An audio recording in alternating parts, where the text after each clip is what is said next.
നമസ്കാരം. ബഹുമാനപ്പെട്ട മുഖ്യമന്ത്രി പിണറായി വിജയന്റെ അതിഥി തൊഴിലാളികൾ കേരളത്തിൽ ഉണ്ടാക്കിയിരിക്കുന്ന കൊലപാതകങ്ങളുടെ പട്ടികയിൽ ഒരു ആൾ കൂടി ചേർന്നിരിക്കുന്നു. പെരുമ്പാവൂരിൽ LLB വിദ്യാർത്ഥിനിയായിരുന്ന ജിഷ, പിന്നെ പെരുമ്പാവൂർ അടുത്ത് മറ്റൊരു ഹൈസ്കൂൾ വിദ്യാർത്ഥിനി, ആലുവയിൽ അന്യദേശ തൊഴിലാളികളുടെ തന്നെ, അതായത് മുഖ്യമന്ത്രിയുടെ ഭാഷയിൽ പറഞ്ഞാൽ മറ്റൊരു അതിഥി തൊഴിലാളിയുടെ മകളായ മറ്റൊരു പിഞ്ചു ബാലിക. ഇതുപോലെ എത്രയെത്ര സംഭവങ്ങളാണ് നമ്മുടെ നാട്ടിൽ അരങ്ങേറിയിരിക്കുന്നത്. അന്യസംസ്ഥാന തൊഴിലാളികളുടെ കൊടും ക്രൂരതയ്ക്ക് ഇരയായി ഈ ജീവിതം തന്നെ നഷ്ടമായി പരലോകം പ്രാപിച്ചവർ എത്രയാണ് എന്നുള്ളത് ഇനിയും അപൂർണമായി തന്നെ തുടരുന്നു. കാരണം ബഹുമാനപ്പെട്ട മുഖ്യമന്ത്രി അതിഥി തൊഴിലാളികൾ എന്ന് വിശേഷിപ്പിച്ച് നമ്മുടെ നാട്ടിൽ താമസിപ്പിച്ചിരിക്കുന്ന അന്യദേശവാസികളായ കൊടും ക്രിമിനലുകളുടെ ഇത്തരം ക്രൂരത കൊണ്ട് പൊലിഞ്ഞു വീഴുന്നത് എത്രയെത്ര ജീവനുകളാണ്, എത്രയെത്ര വേണ്ടപ്പെട്ടവർ നമ്മളെ വേർപിരിഞ്ഞു പോയി. മുഖ്യമന്ത്രിക്ക് എന്താണ് ഇതിൽ നഷ്ടമുള്ളത്? ഒരു അനുശോചന സന്ദേശം അദ്ദേഹം അയക്കും, അല്ല എന്നുണ്ടെങ്കിൽ മരണപ്പെട്ട ആളുകളുടെ വീട് സന്ദർശിക്കും. ഇത് കേൾക്കുന്ന ബഹുമാനപ്പെട്ട പ്രേക്ഷകർ ഒരു കാരണവശാലും ഞങ്ങളെ തെറ്റിദ്ധരിക്കരുത്. പിന്നെ മുഖ്യമന്ത്രിക്ക് എന്താണ് ചെയ്യാൻ സാധിക്കുക? മരിച്ചയാളെ പുനർജീവിപ്പിക്കാൻ പറ്റില്ലല്ലോ എന്നുള്ള ചോദ്യങ്ങൾ ഒരു പക്ഷേ ഉണ്ടാകാം. പക്ഷേ ആത്മരോഷം കൊണ്ടാണ് ഇതുപോലെ സംസാരിച്ചു പോകുന്നത്. എത്രയെത്ര ജീവനുകളാണ്, നമ്മുടെ എത്രയെത്ര വേണ്ടപ്പെട്ട ആളുകളാണ് ജീവിതത്തിലേക്ക് പ്രതീക്ഷയോടുകൂടി കാലൂന്നിയ എത്രയെത്ര ജീവനുകളാണ് ഇവർ അതിഥി തൊഴിലാളികൾ പൊലിച്ചു കളഞ്ഞത്. ഇപ്പോൾ ഏറ്റവും ഒടുവിലായി പാറ്റ്ന എക്സ്പ്രസിലുണ്ടായ സംഭവം തന്നെയാണ്. വിനോദ് എന്ന് പറഞ്ഞ TTയെ അതിക്രൂരമായി ഇതുവരെയും കേൾക്കാത്ത രീതിയിൽ ട്രെയിനിൽ നിന്ന് തള്ളിയിട്ട് കൊന്നിരിക്കുന്നു. ട്രെയിനിൽ നിന്നും അദ്ദേഹത്തെ തള്ളിയിടുമ്പോൾ എതിർ ട്രാക്കിലൂടെ വന്ന മറ്റൊരു ട്രെയിൻ അദ്ദേഹത്തിന്റെ ശരീരത്തിൽ കയറി 100 മീറ്റർ ചുറ്റളവിലാണ് 48 വയസ്സുകാരനായ വിനോദ് എന്ന് പറഞ്ഞ ആ TTയുടെ മൃതശരീരം ചിന്നിച്ചിതറി പോയത്. ഒരുപക്ഷെ ഭൗതിക ശരീരം അടക്കുവാൻ വേണ്ടി പോലും, കർമ്മങ്ങൾ ചെയ്യുവാൻ പോലും തുണ്ട് തുണ്ടായാണ് അദ്ദേഹത്തിന്റെ ശരീരം കിട്ടിയത് എന്ന് പറയുമ്പോൾ എത്രത്തോളം മൃഗീയമായ കൊലപാതകമാണ് അവിടെ നടന്നിരിക്കുന്നത്. ഇതിനാര് സമാധാനം പറയും? എന്ത് സമാധാനം ചെയ്യാൻ സാധിക്കും? TT വിനോദ് തന്റെ അമ്മയും ഒരുമിച്ച് ഈ അടുത്ത സമയത്താണ് മഞ്ഞുമലുള്ള പുതിയ വീട്ടിലേക്ക് താമസം മാറിയത്. തന്റെ ഏക സഹോദരിയായ സന്ധ്യയുടെ വീടിനടുത്ത് എളമക്കരയിൽ അദ്ദേഹം അമ്മയും ഒരുമിച്ച് ഒരു വീട്ടിൽ താമസിച്ചു കൊണ്ടിരിക്കുകയായിരുന്നു. അച്ഛൻ നേരത്തെ റെയിൽവേ ജോലിക്കാരനായിരുന്നു, അദ്ദേഹം മരിച്ചുപോയി. അദ്ദേഹത്തിന്റെ ഒഴിവിലാണ് TTയായി വിനോദിന് ജോലി കിട്ടിയത്. ആദ്യം മെക്കാനിക്കൽ സെക്ഷനിലാണ് റെയിൽവേയിൽ വിനോദ് ജോലിക്ക് കയറിയെങ്കിലും കുറച്ചു നാളായി അദ്ദേഹം TTയായി ജോലി കയറ്റം കിട്ടുകയായിരുന്നു. അമ്മ ലളിതയുടെ പേരാണ് മഞ്ഞമ്മൽ പുതിയതായി വച്ച വീടിന് വിനോദ് നൽകിയിരിക്കുന്നത്. ഇക്കഴിഞ്ഞ ജനുവരിയിലാണ് മഞ്ഞുമലിൽ അദ്ദേഹം ഒരു പുതിയ വീട് വെച്ചത്. വളരെ ആഘോഷമായി തന്നെ തന്റെ സഹപ്രവർത്തകരെയും സുഹൃത്തുക്കളെയും എല്ലാം വീട് താമസത്തിന് അദ്ദേഹം കയറി താമസത്തിന് വിളിക്കുകയുണ്ടായി. എല്ലാവരും അവിടെ എത്തുകയുണ്ടായി. പക്ഷേ കേവലം 2 മാസം മാത്രമാണ് ആ അമ്മയ്ക്കും മകനും ഒരുമിച്ച് ആ വീട്ടിൽ താമസിക്കാൻ സാധിച്ചത്. അമ്മയെ അനാഥയാക്കിക്കൊണ്ട് ആ മകൻ വേർപിരിഞ്ഞിരിക്കുന്നു. അതും ഒരു അതിഥി തൊഴിലാളികളുടെ കൊടും ക്രൂരത കൊണ്ട്. രജനീകാന്ത എന്ന് പറയുന്ന ഒഡീഷക്കാരനായ ഭിന്നശേഷിക്കാരനായ മദ്യപനായ സമനില തെറ്റിയവനായ ഒരാളാണ് ഇത്രയും കൊടും ക്രൂരത ചെയ്തത്. ഇതെല്ലാം ഇങ്ങനെ എടുത്തു പറയാൻ കാരണം ഇയാൾ മദ്യപാനിയാണെന്നോ അല്ലെങ്കിൽ മദ്യപാനത്തിന് അടിമയാണെന്നോ അല്ലെങ്കിൽ ഭിന്നശേഷിക്കാരനാണെന്നോ എന്നുള്ള ആനുകൂല്യങ്ങളെല്ലാം പിൻപറ്റിക്കൊണ്ട് നാളെ വലിയ തുകകൾ കൊടുത്ത് മുംബൈയിൽ നിന്നോ അല്ലെങ്കിൽ മറ്റിവിടങ്ങളിൽ നിന്നോ സുപ്രീം കോടതിയിലുള്ള അഭിഭാഷകരെ വരെ ഇറക്കി ഇയാളെ ബാധിച്ച് ജയിലിൽ നിന്ന് പുറത്തു കൊണ്ടുവരാൻ വേണ്ടി ആളുകൾ ക്യൂ നിൽക്കുന്ന കാഴ്ച ഇനിയും നമ്മൾ കാണേണ്ടതായി വരും. നാളുകൾക്ക് മുമ്പ് ട്രെയിനിൽ വെച്ച് കൊല ചെയ്യപ്പെട്ട, അതിദാരുണമായി മൃഗീയമായി പീഡിപ്പിച്ച് കൊല ചെയ്യപ്പെട്ട സൗമ്യയുടെ കൊലപാതകിയായ ഗോവിന്ദച്ചാമിയെ രക്ഷിക്കുവാൻ വേണ്ടി വലിയ അഭിഭാഷകർ, അതായത് മണിക്കൂറുകൾക്ക് പവന്റെ വിലയുള്ള അഭിഭാഷകരാണ് എത്തിയത് എന്നുള്ള കാര്യങ്ങൾ മറന്നുപോകരുത്.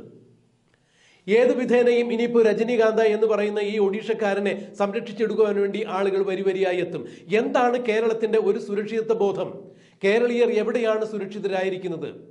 മുഖ്യമന്ത്രി ഇപ്പോഴും പറയുന്നു അന്യദേശ തൊഴിലാളികൾ എന്ന് അവരെ പറയരുത്, അതിഥി തൊഴിലാളികളാണ്. അതിഥി തൊഴിലാളികൾ നമ്മുടെ വീട്ടിൽ കടന്നു കയറി അക്രമം ഉണ്ടാക്കി കഴിഞ്ഞാൽ അവരോട് ഏത് തരത്തിലാണ് നമ്മൾ പ്രതികരിക്കേണ്ടത്? കേരളത്തിന്റെ സംസ്ഥാന അതിർത്തികളെല്ലാം ഇവർക്ക് മുമ്പിൽ കൊട്ടിയടയ്ക്കണം എന്നുള്ളത് തന്നെയാണ് ഇപ്പോൾ കേരളത്തിന്റെ പൊതുവികാരം ഉയർന്നു വരുന്നത്. ഒരു കാരണവശാലും ഇത്തരക്കാരെ കേരളത്തിൽ ജോലി ചെയ്യുവാൻ വേണ്ടി അനുവദിക്കരുത്. കേരളത്തിലെ വിഭവങ്ങൾ കണ്ടുകൊണ്ട് തന്നെയാണ്, കേരളത്തിലെ ജോലി സാധ്യതകൾ കണ്ടുകൊണ്ട് തന്നെയാണ്, അവരെ അപേക്ഷിച്ച് കേരളത്തിലെ കൂടുതൽ കൂലി കണ്ടുകൊണ്ട് തന്നെയാണ് സമാധാന അന്തരീക്ഷം പുലരുന്ന കേരളത്തിൽ ഇത്തരം ആളുകൾ വരുന്നത്, ഇവിടുത്തെ സമാധാന അന്തരീക്ഷം നശിപ്പിക്കുന്നത്, ഇവിടെയുള്ള ആളുകളെ കൊന്നു തള്ളുന്നത്. ഇതിന് ബഹുമാനപ്പെട്ട മുഖ്യമന്ത്രി പിണറായി വിജയൻ എന്ത് മറുപടി പറയാനുണ്ട് എന്നാണ് ഇപ്പോൾ വിനോദിന്റെ ബന്ധുക്കൾ എല്ലാവരും ചോദിക്കുന്നത്. അത് അക്ഷരാർത്ഥത്തിൽ ശരി തന്നെയാണ്. മുഖ്യമന്ത്രിക്ക് നഷ്ടപ്പെടുവാൻ ഒന്നും ഉണ്ടായിട്ടില്ല, ഞങ്ങൾക്കാണ് നഷ്ടപ്പെട്ടത് എന്നാണ് വിനോദിന്റെ ബന്ധുക്കൾ പറയുന്നത്. ഇത് കേരളത്തിൽ ആദ്യ സംഭവമല്ല, എത്ര സംഭവങ്ങളായി ഇങ്ങനെ ഉണ്ടാവാൻ തുടങ്ങിയിട്ട്. എന്ത് നടപടിയാണ് ഉണ്ടായത്? എന്ത് നടപടി ഉണ്ടായാലും ഒരു ജീവൻ നഷ്ടമായി കഴിഞ്ഞിട്ട് എന്ത് നടപടി കൈക്കൊണ്ടുകൊണ്ട് പിന്നെ എന്താണ് അതിൽ ഒരു കാര്യം എന്ന് തന്നെയാണ് കൊല്ലപ്പെട്ട വിനോദിന്റെ ബന്ധുക്കൾ പറയുന്നത്. തൃശ്ശൂരിൽ വച്ചാണ് തീവണ്ടിയിൽ വെച്ച് രജനീകാന്ത എന്ന ഒഡീഷക്കാരനോട് ടി ആയ വിനോദ് ടിക്കറ്റ് എവിടെയാണെന്ന് ചോദിച്ചത്. മിക്കവാറും ട്രെയിനുകളിൽ ഇടിച്ചു കയറുന്ന അന്യസംസ്ഥാന തൊഴിലാളികളുടെ കയ്യിൽ ആരുടെ കയ്യിലും ടിക്കറ്റ് ഉണ്ടാകാറില്ല. ഇത് മനസ്സിലാക്കിക്കൊണ്ട് തന്നെയാണ് ടി വിനോദ് രജനീകാന്തിനെ ഉൾപ്പെടെയുള്ള ആളുകളെ ചെന്ന് കണ്ടത്. ആരുടെ കയ്യിലും ടിക്കറ്റ് ഉണ്ടായിരുന്നില്ല. എന്നാൽ ടിക്കറ്റ് ഇല്ലാതെ യാത്ര ചെയ്യാൻ സാധിക്കില്ല എന്നും നിങ്ങൾ 1000 രൂപ പിഴ അടയ്ക്കണം എന്ന് രജനീകാന്തിനോട് ടി പറയുകയുണ്ടായി എന്നാണ് സഹയാത്രികർ പറയുന്നത്. എന്നാൽ രജനീകാന്ത എന്ന് പറയുന്ന ഈ ഒഡീഷക്കാരന്റെ കയ്യിൽ 1000 രൂപ എടുക്കാനുണ്ടായില്ല. അതുകൊണ്ട് നിങ്ങൾ ഒരു കാര്യം ചെയ്യൂ, അടുത്ത സ്റ്റേഷനിൽ വണ്ടി നിർത്തുമ്പോൾ അടുത്ത പ്ലാറ്റ്ഫോമിൽ ഇറങ്ങിക്കോളൂ എന്നാണ് ടി പറഞ്ഞത്. ശേഷം ഡോറിനരികത്ത് ചെന്ന് അദ്ദേഹം വെള്ളം കുടിക്കുന്ന അവസരത്തിലാണ് ഇയാൾ ഓടി വന്ന് ടി വിനോദിനെ പുറത്തേക്ക് തള്ളിയിട്ടത്. എതിർ വശത്ത് വരുന്ന ട്രെയിനിന്റെ അടിയിൽപ്പെട്ട് വിനോദ് തൽക്ഷണം ചിന്നിച്ചിതറി മരിക്കുകയായിരുന്നു. ഈ വധത്തിന് ശേഷം രജനീകാന്ത എന്ന് പറയുന്ന ഈ കൊടും ക്രിമിനൽ ഒന്നും അറിയാത്ത പോലെ അടുത്ത് കണ്ട സീറ്റിൽ കയറി സുഖമായി കിടന്നുറങ്ങി. എന്നാൽ തൃശ്ശൂരിൽ നിന്ന് വണ്ടി പാലക്കാട് എത്തുന്നത് വരെ ഇയാൾ അവിടെ കിടന്ന് ഉറങ്ങി എന്ന് പറയുമ്പോൾ അതിലെ അസ്വാഭാവികതയാണ് ഏവരെയും ഞെട്ടിക്കുന്നത്. ഒരാൾ പോലും ട്രെയിനിൽ ചെങ്ങല വലിച്ചു നിർത്തുവാൻ വേണ്ടി ഉണ്ടായില്ല. എന്താണ് സംഭവിച്ചത് എന്ന് അന്യോന്യം നോക്കി നിൽക്കാനല്ലാതെ നമ്മൾ മലയാളികൾ ഉൾപ്പെടെയുള്ള ആളുകൾക്ക് ഒന്നും ചെയ്യാൻ സാധിച്ചില്ല എന്ന് പറഞ്ഞത് വളരെ ഭീതിജനകമായ അന്തരീക്ഷം തന്നെയാണ്. കുറെ നാളുകൾക്ക് മുമ്പ് എലത്തൂരിൽ വെച്ച് ഷാരൂഖ് സ്വൈസി എന്ന ഒരു കൊടും ക്രിമിനൽ, ഒരു കൊടും ഭീകരൻ ട്രെയിനിൽ തീയിടാൻ വേണ്ടി ശ്രമിച്ചിട്ടുണ്ടായിരുന്നു. അന്ന് പേടിച്ച് പുറത്തേക്ക് ചാടിയ 1-2 പേർ മരിക്കുകയുണ്ടായി. കൊടും ക്രിമിനലായ തീവ്രവാദിയായ ഷാരൂഖ് സ്വൈസി ഇപ്പോൾ ജയിലിലാണ് കഴിയുന്നത്. ഇങ്ങനെ എത്ര സംഭവങ്ങൾ ഉണ്ടായിട്ട് എന്ത് നടപടികളാണ് നിയമപരമായി കൈക്കൊള്ളുവാൻ നമുക്ക് സാധിച്ചത് എന്നുള്ളതാണ് ഏറ്റവും എടുത്ത് പറയേണ്ട വിശേഷം. സൗമ്യാഭാസത്തിന് ശേഷം ട്രെയിനുകളിൽ കൃത്യമായി തന്നെ പോലീസിന്റെ സുരക്ഷ ഒരുക്കും എന്നുള്ള ഒരു ഉത്തരവിറങ്ങിയിട്ടുണ്ടായിരുന്നു. ആ ഉത്തരവിനെ കാറ്റിൽ പറത്തുന്ന രീതിയിൽ തന്നെയായിരുന്നു ഇപ്പോൾ ടി വിനോദിന്റെ മരണത്തിന് ശേഷം നമ്മൾ കാണുന്ന കാഴ്ചകളെല്ലാം. ആ പരിസരത്ത് പോലും പോലീസ് ഉണ്ടായിരുന്നില്ല. റെയിൽവേയിൽ പോലീസ് ഉണ്ടായിരുന്നെങ്കിൽ തീർച്ചയായും ട്രെയിനിൽ പോലീസ് ഉണ്ടായിരുന്നെങ്കിൽ അങ്ങോട്ടേക്ക് ഓടിയെത്താൻ സാധിക്കുമായിരുന്നു. ഒരു പക്ഷേ കുറച്ച് നേരത്തെ തന്നെ രക്ഷാപ്രവർത്തനങ്ങളോ അല്ല എന്നുണ്ടെങ്കിൽ ഇയാളെ, ഈ കൊന്നയാളെ കസ്റ്റഡിയിൽ എടുക്കാനും ഒക്കെ സാധിക്കുമായിരുന്നു. വിനോദിനെ ട്രെയിനിൽ നിന്ന് തള്ളിയിട്ടതിന് ശേഷം രജനീകാന്ത എന്ന് പറയുന്നയാൾ സുഖമായി കിടന്നുറങ്ങി എന്ന് പറയുന്നു. അയാൾ മദ്യലഹരിയിൽ അല്ലായിരുന്നെങ്കിൽ ഇടയ്ക്ക് എവിടെയെങ്കിലും വെച്ച് അയാൾ ചെങ്ങല വരിച്ച് ട്രെയിനിൽ നിന്ന് ഇറങ്ങി ഓടിയിരുന്നെങ്കിൽ എങ്ങനെയാണ് പിന്നെ പാലക്കാട് എത്തുമ്പോൾ ഇയാളെ അറസ്റ്റ് ചെയ്യാൻ സാധിക്കുക? അത്ര പോലും അയാളെ കീഴ്പ്പെടുത്തുവാൻ ട്രെയിനിൽ ഉണ്ടായിരുന്ന മലയാളിയിൽ അടക്കമുള്ള ആളുകൾക്ക് സാധിച്ചില്ല എന്ന് പറയുമ്പോൾ എന്ത് ശോചനീയമായ അവസ്ഥയിലാണ് നമ്മുടെ സാംസ്കാരിക അവബോധം നിൽക്കുന്നത്, എന്ത് ശോചനീയമായ അവസ്ഥയിലാണ് നമ്മുടെ സുരക്ഷിത ബോധം നിൽക്കുന്നത് എന്നുള്ളത് തന്നെയാണ് എടുത്തു പറയേണ്ടത്. എന്തായാലും മുഖ്യമന്ത്രി പിണറായി വിജയൻ ഇത്തരത്തിൽ അതിഥി തൊഴിലാളികളെ തന്റെ കൈവെള്ളയിൽ വെച്ചുകൊണ്ട് മുന്നോട്ട് പോകുമ്പോൾ അതിന്റെ പുറകിലുള്ള രാഷ്ട്രീയം എന്താണെന്നുള്ളത് അന്വേഷിച്ച് കണ്ടെത്തേണ്ടിയിരിക്കുന്നു എന്നാണ് ഇപ്പോൾ ബഹുജനങ്ങൾ ഒരേ സ്വരത്തിൽ അഭിപ്രായപ്പെടുന്നത്, സോഷ്യൽ മീഡിയയിൽ അടക്കം വന്ന് പൊങ്കാലയിട്ടുകൊണ്ടിരിക്കുന്നത്. ഇനിയും ഇതൊരു തുടർക്കഥയാകും എന്ന് തന്നെയാണ് ഇപ്പോൾ ജനങ്ങൾ സംശയിക്കുന്നത്, ഭീതിയോടുകൂടി നോക്കിക്കാണുന്നത്.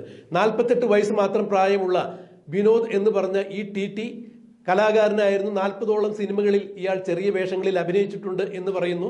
എന്തായാലും 48 വയസ്സുള്ള ഒരു ചെറുപ്പക്കാരന്റെ ജീവിതമാണ് താറുമാറായിരിക്കുന്നത്. ഒരമ്മയെ അനാഥമാക്കി കടന്നുപോയിരിക്കുന്നു ഇയാൾ. ഒരു കൊടും കുറ്റവാളിയുടെ അതിദാരുണമായ പ്രവൃത്തി കൊണ്ട് കേരളത്തിന് നഷ്ടമായിരിക്കുന്നത് ഒരു ചെറുപ്പക്കാരനെയാണ്. ഇനിയും ഇതൊരു തുടർക്കഥയായി മാറാതിരിക്കുവാൻ വേണ്ടി വന്നാൽ നിയമനിർമ്മാണം തന്നെ നടത്തണം എന്ന് തന്നെയാണ് പൊതുജനങ്ങളുടെ ഭാഗത്തു നിന്നും ഇപ്പോൾ ഉയരുന്നൊരാവശ്യം. എന്തായാലും മുഖ്യമന്ത്രി പിണറായി വിജയനും CPM-ന്റെ ഭരണകൂടങ്ങളും ഇതിൽ കൃത്യമായ ഒരു നടപടി കൈക്കൊള്ളും എന്ന് തന്നെയാണ് ഇപ്പോൾ ജനങ്ങൾ പ്രതീക്ഷിക്കുന്നത്. ഒരു മാധ്യമം എന്ന രീതിയിൽ ഞങ്ങളും അത് പ്രതീക്ഷിക്കുന്നു.